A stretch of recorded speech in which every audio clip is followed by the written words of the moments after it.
జగద్గురువుగా ప్రకాశించినటువంటి భారతదేశం ఈనాడు మళ్ళీ అటువంటి వైభవాన్ని పొందాలి అంటే మన ప్రాచీన ఆచార సంప్రదాయాల అంతఃసారాన్ని గ్రహించి మనం ముందుకెళ్ళాలి. అందుకే ఇవాళ అంశం కార్యకర్తలు కోరితే నేను చెప్పిన మాట, ఆచార సంప్రదాయాల గురించి మాట్లాడండి అని ప్రధాన కార్యకర్త జయశ్రీ గారి దంపతులు అడిగినప్పుడు ఆచార సంప్రదాయాలు అనే శీర్షికను కొంచెం మార్చండమ్మా, ఆధునిక కాలంలో ఆచార సంప్రదాయాలను పెట్టండి, ఏది మనం పాటించాలి, దేన్ని సవరించుకోవాలి, దేన్ని పూర్తిగా వదిలేసినా మంచిదని మనిషి విచక్షణ జ్ఞానంతో ఆలోచించాలి అని చెప్పాను. అందుకే ఆధునిక కాలంలో ఆచార సంప్రదాయాలు అని పెట్టాం. ఇవాల్టికి కూడా హైందవ ఆచారాలు మనం పాటించడం వల్ల మన కుటుంబం ఎంత ప్రశాంతంగా ఉంటుందో ఇవాళ మనం రుజువు చేసుకుంటాం. దాన్ని మనం సంక్రాంతి పండుగకి సంబంధించిన ఆచారాలతోనే ప్రారంభిస్తున్నాం. సంక్రమణం అంటే జరగడం, అంతకుమించి దానికో లోతైంది ఏదో చెప్పక్కల్లా. సంక్రమణం అంటే జరగడం. ఇక్కడ కూర్చున్నాం, ఎవరైనా రాగానే మనం కొంచెం పక్కకి జరిగామంటే సంక్రమణం, అంతకంటే లేదు. దాన్ని సంక్రాంతి అన్నారు.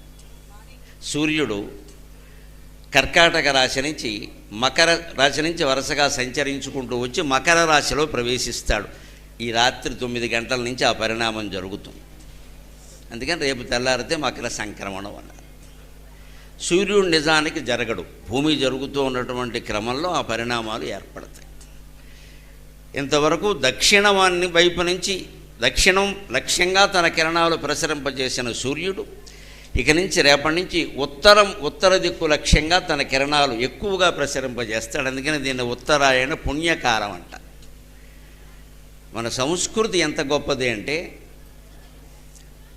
ఉత్తరాయణంలో పుణ్య తిథులు తక్కువ. మీరు గమనించండి, రేపటి నుంచి వచ్చేదంటూ జనవరి నుంచి జూలై వరకు పండుగలు చాలా తక్కువ. ఈ సంక్రాంతి వెళ్ళిపోతే శివరాత్రి, ఉగాది, శ్రీరామనవమి, గోవిందా, మళ్ళీ ఏమీ లేవు. శ్రావణ మాసం రావాల్సిందే. బ్రాహ్మణులంతా ఖాళీ, పురోహితులందరూ ఖాళీ. శివరాత్రి, శ్రీరామనవమి, ఉగాది వెళ్ళిపోయాయంటే ఏప్రిల్ తర్వాత మే, జూన్, జూలై, ఆషాఢ మాసం, శూన్యమాసం కూడాను. మళ్ళీ శ్రావణ మాసం వస్తే అవి కూడా పేరంటాలు ఎక్కువ. పర్వం ఒకటే, వరలక్ష్మి వ్రతం.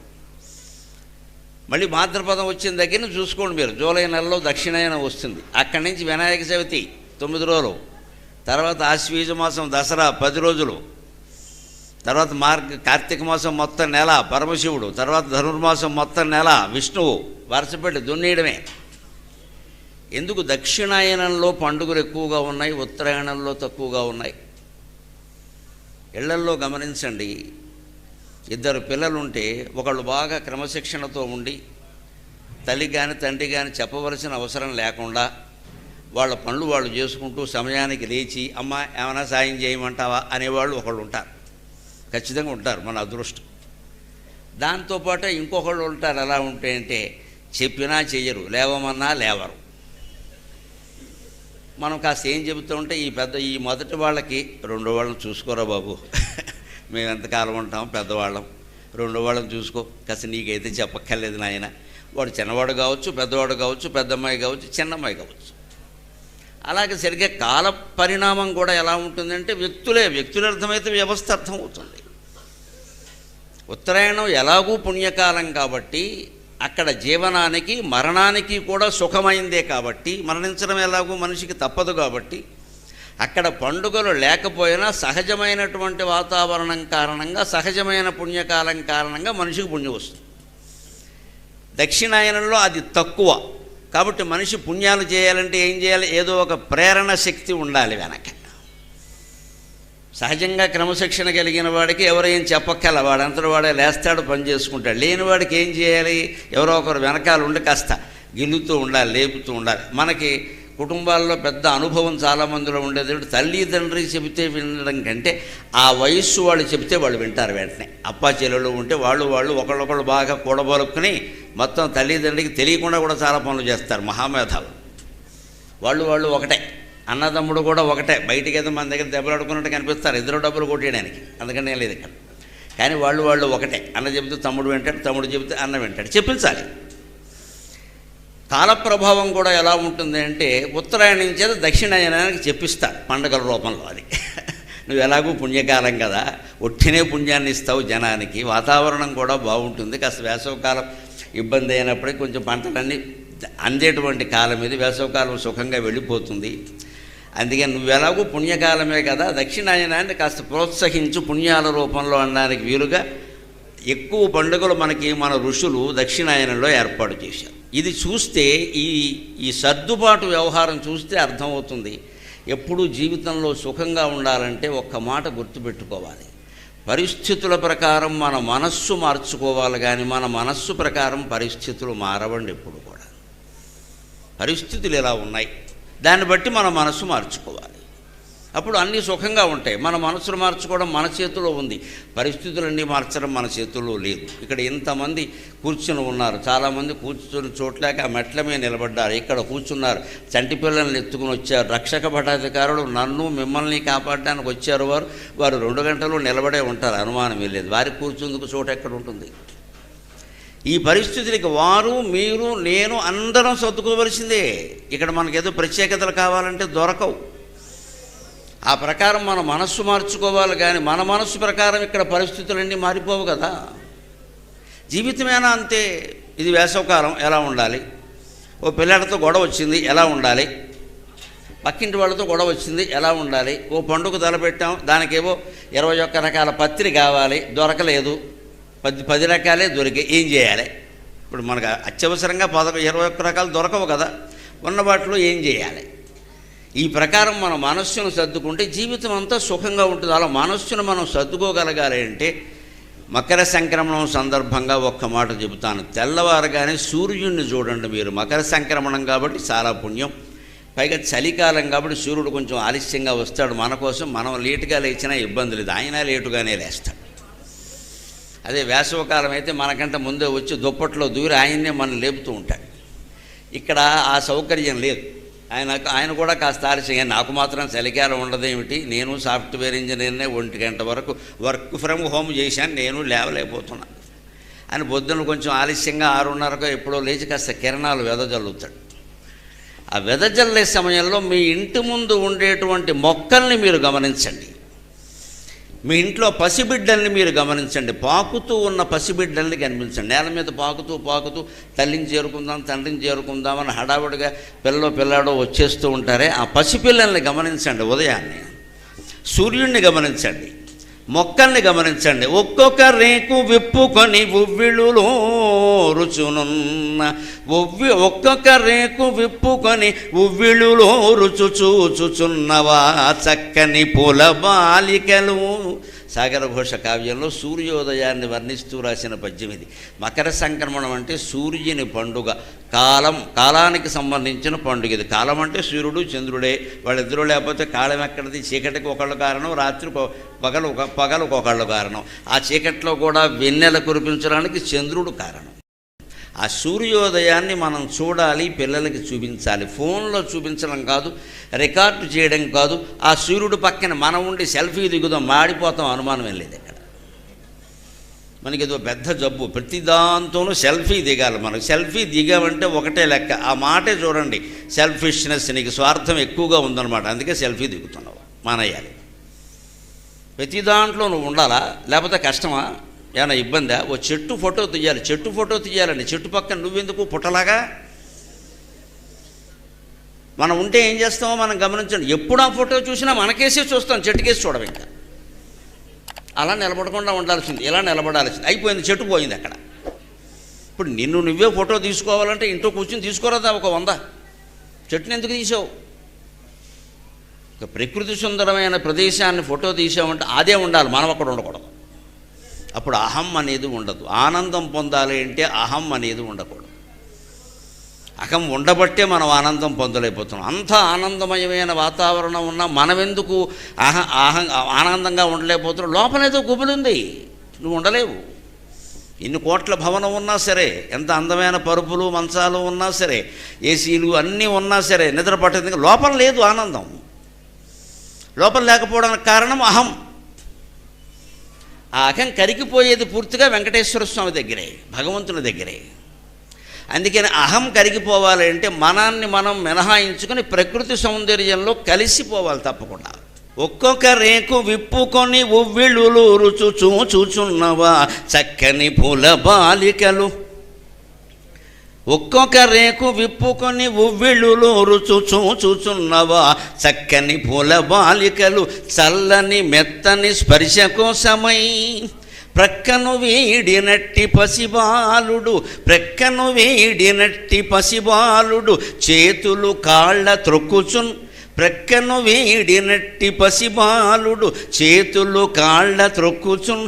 చుక్కల నవ్వులన్ జనని జోచుచు, చుక్కల నవ్వులన్ జనని జోచుచు ముద్దులు గోరు కైవడిన్. మొక్కలకి ప్రాణం ఉంది అని అందరికీ తెలుసు. ప్రాణం ఉండడం కాదు, పంచేంద్రియాలు ఉన్నాయండి మొక్కలకి. ఆ మాట మనం చెప్పక్కర్లేదు, వేదం చెప్పింది. మహాభారతం చెప్పింది. పంచమ వేదంగా కీర్తించబడిన మహాభారతం, వ్యాసభారతం ఆనుశాసనిక పర్వంలో చెట్లకి పంచేంద్రియాలు ఉన్నాయని చెప్పాడు. మనస్సు ఉండడం, అది స్పర్శ, మా జగదీష్ చంద్రబోస్ గారు చెప్పినట్టు ప్రాణం ఉండడం అది కాదు. ప్రాణం ఉంది, ఎలాగో ఉంది. ప్రాణం ఉంది కాబట్టి చెట్టు ఎదుగుతోంది, ఒదుగుతోంది, చూస్తున్నాం. ఒక నవనవలు ఆడుతోంది, ఎండిపోతాం, చూస్తున్నాం. ప్రాణం లేకుండా అదేలా జరుగుతుంది? రాతికి అవన్నీ ఉండవు కదా. కానీ చెట్టుకు ప్రాణం ఉండడం కాదండి, పంచేంద్రియాలు ఉన్నాయి. శబ్ద స్పర్శ రూప రస గంధాలు 5 చెట్టు గ్రహిస్తుంది. అనడానికి ఉదాహరణ ఏమిటో తెలుసా? పిడుగు పడితే కొన్ని చెట్లు కూలిపోతాయి, ఉరుమితే చెట్లు కూలిపోతాయి కొన్ని. ఉరుము శబ్దం కదండి. చెవిటి వాళ్ళకు కూడా ఉరుము వినపడదు కదా. చెవిటి వాళ్ళకి ఉరుము వినపడితే వినపడడం వల్ల భయపడరు వాళ్ళు. పక్క వాళ్ళు భయపడుతున్నారు కాబట్టి భయపడి ఏమైందని అడుగుతారు. ఆ ఉరుము వినపడలేదు కదా. కానీ చెట్టుకి ఉరుము శబ్దం వినపడింది, అంచేత దానికి శబ్దం ఉంది, చెవి ఉంది దానికి. మనకున్నట్టే చెవులు ఇలా ఉండాలి, చెవులకి డోలకలు లోలకలు ఉండాలి అనుకోకూడదు. అన్నీ అలా ఉండవు. పాముకి చెవులు ఉండవు అంటే లేవను కాదు, అక్కడ చక్షుశ్రోత్రం అంటారు దాని కళ్ళే దానికి చెవు. ఆ కళ్ళు చెవుల్లో పనిచేస్తే కళ్ళల్లోనే వినికిడికి సంబంధించిన నాడులు కూడా ఉన్నాయి దానికి. చెవులు లేకపోలేదు, మనకున్నట్టుగా డొప్ప చెవులు బయటికి లేవు, అంతే. అందుకని దానికి శబ్దజ్ఞానం ఉంది. చెట్టుకు స్పర్శ ఉంది. అనేక రకాల పరిశోధనల్లో వెల్లడైంది. చెట్టుకు స్పర్శ ఉంది ఖచ్చితంగా. ఇలా బెరళ్ళు, చెట్టు బెరళ్ళు, ఆకులు ఎండిపోవడం, పల్లవించడం చూస్తున్నాం మనం. గాలి స్పర్శ లేకపోతే అవి అలా ఉండవు. స్పర్శ గ్రహిస్తుంది అది. చెట్టుకి రూపాన్ని గ్రహించే శక్తి ఉంది. చెట్టు కళ్ళు ఉన్నాయి. ఎలా చెప్తారండి చెట్టుకు కళ్ళు ఉన్నాయని? ప్రతి తీగకి కళ్ళు ఉన్నాయి. ఎలా చెప్తారండి? ఒక తీగ అల్లుకుంటూ సరిగ్గా ఏ దారిలో వెళ్ళాలో ఆ దారిలోనే వెళుతుంది. దానికి అక్కడ రోడ్డు మ్యాప్ లేదు కదండి, జీపీఎస్ లేదు కదండి, లొకేషన్ లేదు కదండి. కుడికి తిరుగు ఎడమకి తిరిగని చెప్పడానికి ఎవరు లెఫ్ట్ 200 మీటర్స్ రైట్ 400 మీటర్స్ అని లేరు కదండి. ఖచ్చితంగా చెట్టుకు కానీ కొమ్మకు కానీ అల్లుకున్న తీగను చూడండి, ఇలా వెడుతూ దాని దారి అది వేసుకుంటుంది ఖచ్చితంగా. శంకరాచార్య స్వామి భక్తి అంటే అలాగే ఉండాలని చెబుతారు. చెట్టుకు తీగ అల్లుకున్నట్టుగా నువ్వు భగవంతుడి పాదాలకు అల్లుకోవాలి అంటారు. అంకోలం నిజబీజ సంతతికి అయస్కాంతోపలం సూచిక సాధ్వీనైజ విభం లతాక్షితిరుహం సింధుసరిద్వల్లభం ప్రాప్నోతీహ యథా తథా పశుపతే పాదారవిందద్వయం చేతో వృత్తిరుపేత్య తిష్టతి సదా సా భక్తిరిత్యుచ్యతే. ఇందులో 4వ దశ చెబుతాను ఆయన. అన్ని వివరంగా చెప్పుకుందుకు మనకి ఇది సమయం కాదు, కానీ ఒక 4వ దశ చెప్తారు. అంకోలం నిజబీజ సంతతికి ఊడుగు చెట్టు విత్తనాలు ఊడుగు చెట్టుని చేరుకున్నట్టుగా, అయస్కాంతోబలం సూచిక ఒక సూది అయస్కాంతప్రాయాన్ని ఆకర్షించుకున్నట్టుగా, అది 2వ దశ. సాధ్వీ నైజ విభం శోభనం గదిలోకి పెళ్లి కూతురు భర్త పట్ల ఆసక్తితో తనంతట తానే మొహమాట పడుతున్నా సరే వెళ్ళమనవలసిన అవసరం లేకుండా వెడుతున్నట్టుగా, అదొక ఆసక్తి. 4వ ఆసక్తి ఏమిటి అంటే తీగ ఎవరూ చెప్పకుండానే తన దారి తానే నిర్మించుకుని చెట్టు దగ్గరికి పాకుతున్నట్టుగా. నేల మీద ఒక తీగ పాకితే మీరు చూడండి, ఎక్కడైనా కాస్త దొడ్లో పెరట్లో కూడా చూడండి, నేల మీద కుదిరేయండి ఒక తీగని, అది ఖచ్చితంగా చెట్టు దగ్గరికే వెడుతుంది, గోడ దగ్గరికి వెళ్ళదు, చెట్టు దగ్గరికే వెడుతుంది. అంటే దానికి కళ్ళు ఉన్నాయి. అలాగ మనం భగవంతుడి దగ్గరికి మనమే ప్రయత్నం చేసి దారి వేసుకుంటూ వెళ్ళాలి. ఆయన కొండకు ఆయనే పిలిపించుకున్నాడంటే ఏం పిలిపించుకోడు, ఇంకో 36 జన్మలు ఎత్తాలి పిలిపించుకోవడానికి. నీ కొండకు నీవే పిలిపించుకొని పాట పాడినంత తేలిక కాదు. పైగా ఎందుకు పిలిపించుకుంటాడు? రోజు 2 లక్షల మంది ఉంటున్నారు అక్కడ, ఎక్కువైపోయారు నీ ఇంట్లో ఉండమని చెప్తాడు ఆయన. ఎవడు రాకపోతే పిలిపించుకుంటాడు. 2 లక్షల మంది వస్తుంటే ఎవడు రప్పించుకుంటాడు? వద్దులే బాబు, ఇప్పటికే తలనొప్పి ఎక్కువగా ఉంది, నువ్వు ఉండిపో అంటాడు. అయితే ఆయనేం పిలిపించుకోడు. కొంతమంది పాపం అమాయకంగా అంటారు, మనం కాశీకి వెళ్ళాలంటే శివుడు రమ్మన్నారు. మరి నిన్ను రమ్మంటాడు ఇక్కడ. శివుడు వెల్కమ్ చీటీ ఒకటి రాసి సంక్రాంతి పండుగ ఆహ్వానం పంపిస్తాడు ఇక్కడ. వీడు వెళ్ళలేక వేసే వ్యధవేషం ఇది. వెళ్ళడం ఇష్టం లేక, వెళ్ళడం కుదరక చెప్పడం. ఆయనకి ఇష్టం లేదు. ఆయనకి ఇష్టం ఏంటండి? ఇష్టాలు జీవుడికి ఉంటాయి, దేవుడికి ఎందుకు ఉంటాయి? నువ్వు అక్కడికి వెళ్ళడం శివుడు అవసరమా, నీ అవసరమా? ఏం మాట్లాడతాడో అసలు మనిషి అహంకారం అని పిలిపించుకుంటాట. ఎందుకు పిలిపించుకుంటాడు? ఆయనకి ఏం పని? ఆయన అనుమతి లేనిదే వెళ్ళలేవు. ఎవరు చెప్పారు అనుమతి గురించి? నేను వెళ్ళమని చెప్పాను, నువ్వు ప్రయత్నం చేసావా? లేదయ్యే. అంటే మనమే వేసుకోవాలి. దాన్ని శంకరాచార్య ఏం చెబుతారంటే, తీగకి చెట్టు దగ్గరికి వెళ్ళమని ఎవరు చెప్పారండి? దాన్ని దారేదే వేసుకుంది. వెళ్ళాలి, ప్రయత్నం చేయాలి. ఆ తీవ్రమైన తపన ఉంటేనే అన్నమాచార్యకి వెంకటేశ్వర స్వామి దర్శనమైనట్టే, త్యాగరాజస్వామికి హనుమత్ సీతా లక్ష్మణ భరత శత్రుఘ్న సమేతంగా రామచంద్రమూర్తి దర్శనమైనట్టే మనకే అవుతుంది. అంత తపన లేకపోతే ఎంత ఉంటే అంతే అవుతుంది. ఎంత చెట్టుకు అంత గాలి, పిండి ఎంత ఉంటే రొట్టె అంతే. ఇది తపన. అందుకని చెట్టు తీగ కళ్ళు ఉన్నాయి. శబ్ద స్పర్శ రూప రస, దానికి రుచి ఉంది. నీళ్లు పోస్తున్నారండి, నీళ్లు తాగుతోంది ఖచ్చితంగా. నీళ్ల రుచి దానికి తెలిసింది. గంధం, భూమిలో ఉండేటువంటి గంధాలు, అక్కడ చెట్టు దగ్గర ఏదైనా మనం సుగంధ ద్రవ్యం ఏదైనా పెట్టి అగరధూపం వేస్తే చెట్టు అనుకూలంగా పెరుగుతుంది కాస్త. అందుకే మన సంస్కృతిలో చెట్టు దగ్గర ఏదో దీపం పెట్టి కొంచెం అగరొత్తులు కూడా పెడతారు. ఎందుకంటే ఈ ధూపదీపాల కారణంగా కీటకాలు నశించి చెట్టు వృద్ధి చెందుతుంది. అవి మరీ ఎక్కువైతే అది ప్రమాదం అయిపోతుంది. మళ్ళీ ఏది ఓవర్ యాక్షన్లు చేసేయకూడదు. నేను 100 దీపాలు పెడతాను మొక్కుకొని నీ నెత్తి మీద పెట్టుకో, గొడవలేదు ఇక్కడ. అంత మొక్కుకోమని ఎవడు చెప్పాడు? దేవుడిగా భావించాం. అక్కడ దీపం దర్శయామి ధూపమాగ్రాపయామి అని పెడతాం చాలు. 2 అగరొత్తు పొలాలు చాలు, ఒక దీపం చాలు. నేను 100 దీపాలు 100 రోజులు పెడితే చెట్టు చచ్చిపోతుంది అన్యాయంగా నూనెకి. కానీ ఒక దీపం 2 అగరొత్తులు పెట్టడం వల్ల ఏమవుతుంది? ఈ దీపకాంతి కొన్ని కీటకాలు, ఆ ధూపానికి దానికి కొన్ని కీటకాలు చనిపోయి చెట్టుని క్షీణింపజేసేటువంటి కీటకాలు పోతాయి. ఈ రకంగా పంచేంద్రియాలు ఉన్నాయి. అందుకే మీరు పూల మొక్కల దగ్గర కూర్చోండి. ఒక్కొక్క రేకు విప్పుకొని ఉవ్వెళ్ళూరుచు చూచుచున్నవా చక్కని పూల బాలికలు. మకర సంక్రమణాన్ని, సూర్యోదయాన్ని మన అందరికంటే ముందుగా చూసే అదృష్టం మన ఇంటి ముందు పూల మొక్కలకు ఉందండి. మనం చూసామా? అక్కడి నుంచి కుండీ తెప్పించాం, ఇక్కడి నుంచి చెండీ తెప్పించామని గొప్పలు చెబుతూ ఉంటాం. ఎవడైనా రాగానే ఈ కుండీ బాగుందండి అని వాడు అనడం పాపం, వాడు బలైపోయినట్టే. ఈ కుండీ కాశ్మీర్ నేను తెప్పించాం, నేను ఎవడు చెప్పమన్నాడా? వాడు కుండీ బాగుందన్నాడు, ఊరుకోరదా? అది ఎక్కడి నుంచి ఇచ్చాడు చెప్పాలి. ఆ గొప్ప రావాలి ఇక్కడ. నువ్వు కుండీ తెప్పించడం ముఖ్యం కాదు ఇక్కడ. అది చూసావా? దానికి నీళ్లు పోసావా? అక్కడ కూర్చున్నావా? అది పువ్వు పూసినప్పుడు చూసావా? శకుంతలను అత్తవారింటికి పంపుతుంటే కణ్వ మహర్షి అంటాడు, ఆ మొక్కలన్నిటికీ చెప్పి మీకు నీళ్లు పోసింది కదా, మీకు నీళ్లు పోయకుండా ఎప్పుడు తను పాలు కూడా తాగలేదు కదా, మీరు ఏదైనా ఒక పువ్వు పూస్తుంది, ఏదైనా ఒక తీగ ఒక పువ్వు పూస్తుందంటే తెల్లవారులు నిద్రపోకుండా నాకు చెప్పి, నాన్న తెల్లారితే గులాబీ పువ్వు పూస్తుంది, తెల్లారితే మల్లెపువ్వు పూస్తుంది, తెల్లారితే చామంతి పువ్వు పూస్తుందని. అది వెర్రిమొహం 3 గంటలకు లేచి ఆ మొక్క దగ్గర కూర్చునేది ఎప్పుడు పూస్తుందా అని. అటువంటి శకుంతల శేయం యాతి శకుంతల పతిగృహం సర్వైరనుజ్ఞాయతాం అంటాడు కాళిదాసు అభిజ్ఞాన శాకుంతలుడు. అటువంటి మీ శకుంతల, మీరు లేనిదే గడపలేని శకుంతల, మీకు నీళ్లు దాగించిందే తను నీళ్లు దాగని శకుంతల, మీకు దోహదం చేసిన శకుంతల అత్తారింటికి వెళ్ళిపోతుంది, మీరు కాస్త వీడ్కోలు చెప్పడానికి రారా అని మొక్కల్ని ప్రార్థించాడమ్మా కణ్వ మహర్షి. అది మన భారతీయ సంస్కృతి, అది మన భారతీయ సంస్కృతి. కేవలం మనుషులతో అనుబంధాల గురించే చూడకండి, మొక్కలతో అనుబంధం ఉండవలసింది. వాటికి మనం చేసే దోహదం చేయాల్సిందే. అందుకే ఇక్కడ సాగర ఘోష కవి ఏమంటున్నాడంటే, ఒక్కొక్క రేకు విప్పుకొని ఉవ్విళ్ళూరుతో చూస్తున్నాయట మొక్కలు, చక్కని పూలబాలికలు. ఎందుకంటే చల్లని మెత్తని స్పర్శ కోసం. ఈ మనుషులు ఎవరన్నా మన పటక్మని కోసేయకుండా, నేను 100 పూలు మొక్కుకున్నా 1000 పూలు మొక్కుకున్నా నామానకు పువ్వు పెడితే కానీ నాకు తోచదు అని ఆయన పూలు కాకుండా పొద్దున్నే సంచేసుకుని బయలుదేరి బయట అపార్ట్మెంట్ ముందు పూలు కూడా కోసేస్తాడు. పూలు దొంగతనం చేసిన వాళ్ళు కుక్కై పుడతారంటే భారతంలో శాంతి పర్వం ఉంది, తస్మాత్ జాగ్రత్త. వనస్థలిపురంలో ఎవడన్నా కనపడితే వాడికి చెప్పండి ఈ విషయాన్ని. మీ బీరే వనస్థలిపురం కదా, ఇక్కడ తీగలు పువ్వులు ఎక్కువ ఉంటాయి. పువ్వులు ఎవడైనా సరే ఇంకోడు పువ్వు కోసాడు అంటే వాడు కుక్కై పుట్టడం ఖాయం. ప్రమాణం వ్యాసభారతం శాంతి పర్వం చూసుకోమాలండి. అస్సలు దొంగతనం చేయడానికి వీల్లేదు. పువ్వు నీ దొడ్లో పువ్వు పెట్టాల్సిందే. ఎన్నుంటే అన్నే, 2 ఉంటే 2, 16 అవసరం లేదు.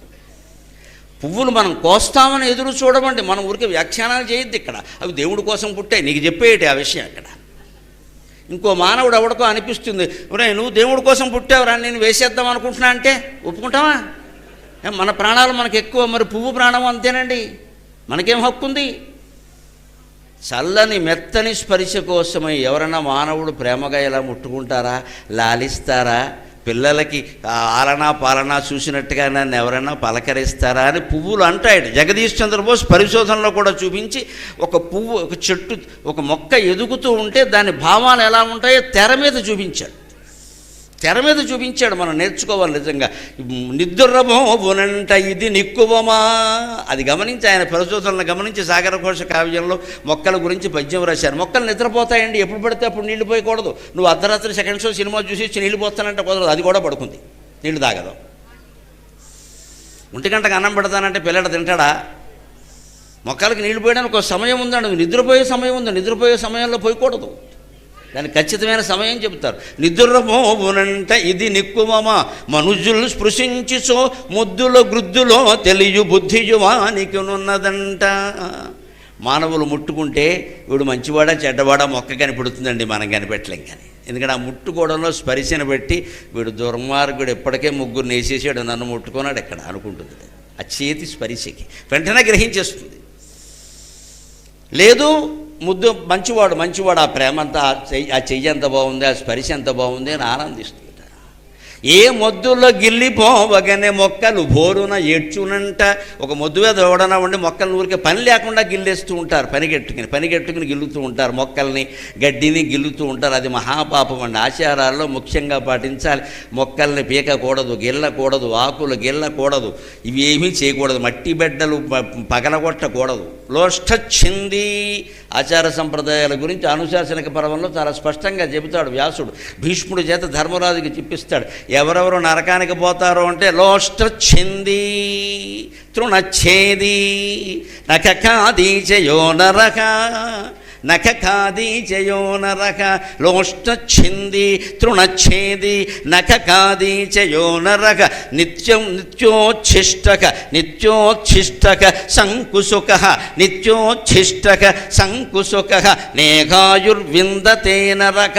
వీళ్ళ ఆయుర్దాయం నశించడం ఖాయమన్నాడు. ఎవరంటే లోష్ఠచ్ఛింది, ఊరికే మట్టిపళ్ళు ఏదైనా కనపడితే ఇలా పిండి చేస్తారు. ఎవడు చేయమన్నాడు నిన్ను? ఎందుకు దాన్ని అలా ఉండనేయచ్చు కదా. అసలు చేతులు ఊరికే ఉండవా, ఏదో దాన్ని పిసుకుతూ ఉండాలా?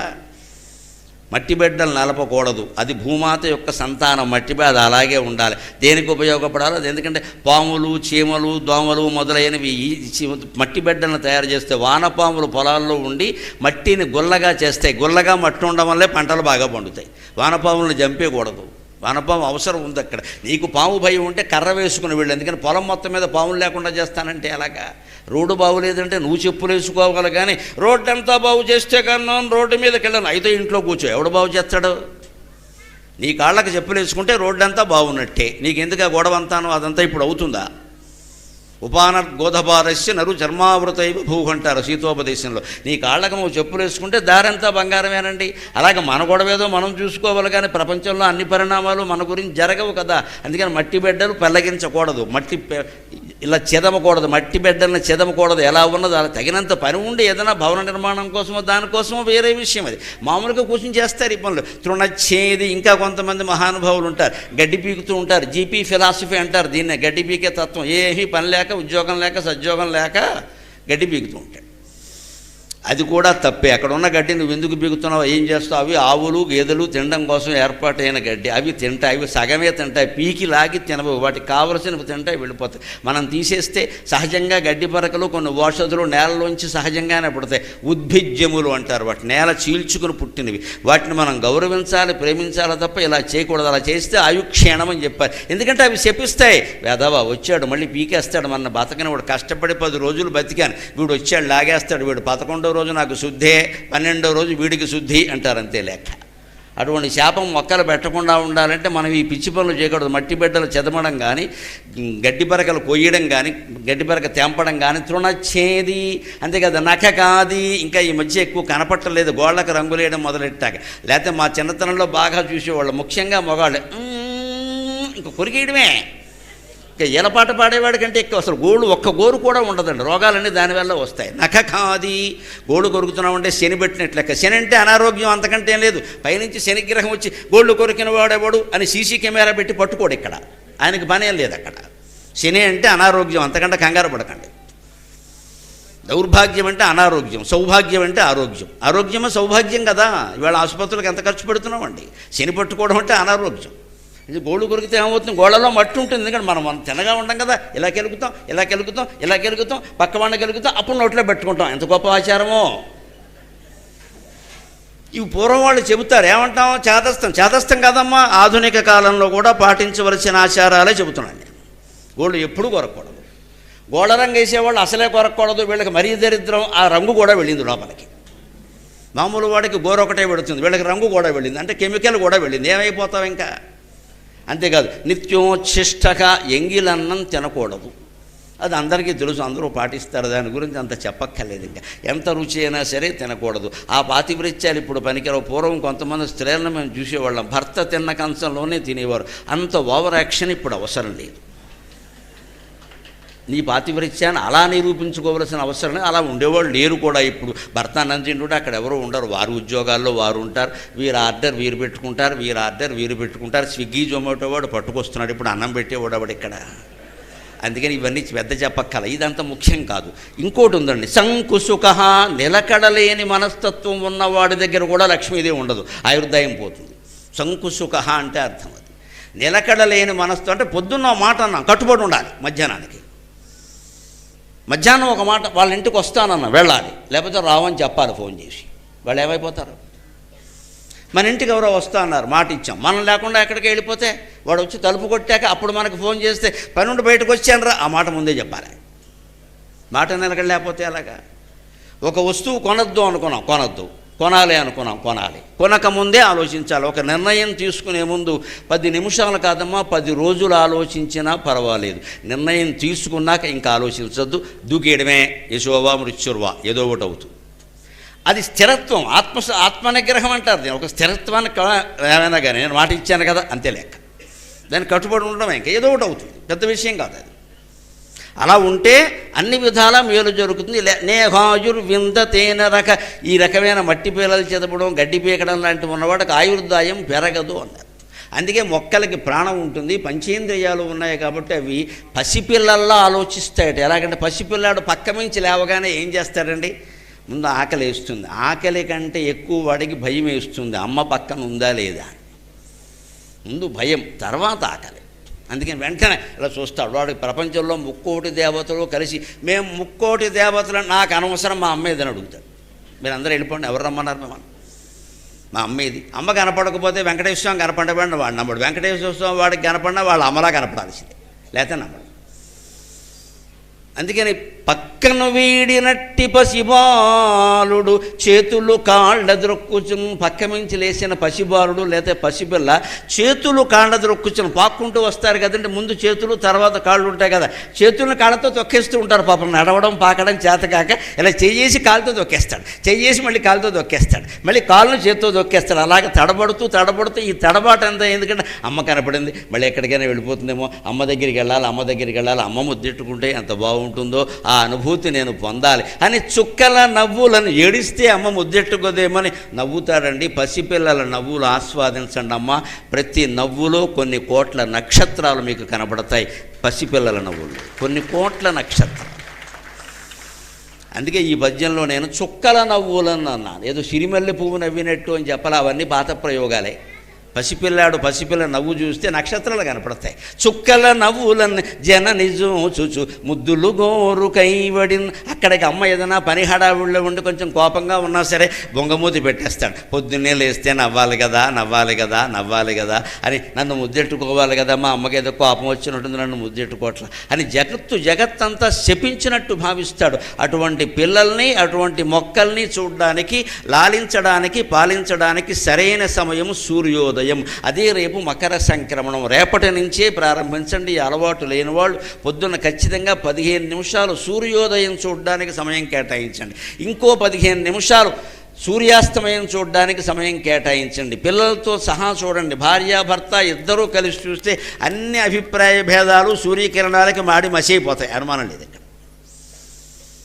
వారో సమయంలో వీరో సమయంలో ఉండడం, సూర్యోదయం చూస్తే నీ కోసం ఫోటో తీసా, ఇంకేదైనా చేయాల్సింది, ఫోటో తీస్తే ఏముంటుంది, ఫోటోలో సూర్యుడు కనపడతాడా సరిగ్గా? జీవితాన్ని అనుభూతిమయం చేసుకోవాలి. ఇవాళ మన ఆచార సంప్రదాయాలన్నిటినీ మనం గమనిస్తే అన్నీ అనుభూత్యాత్మకంగా ఉంటాయి.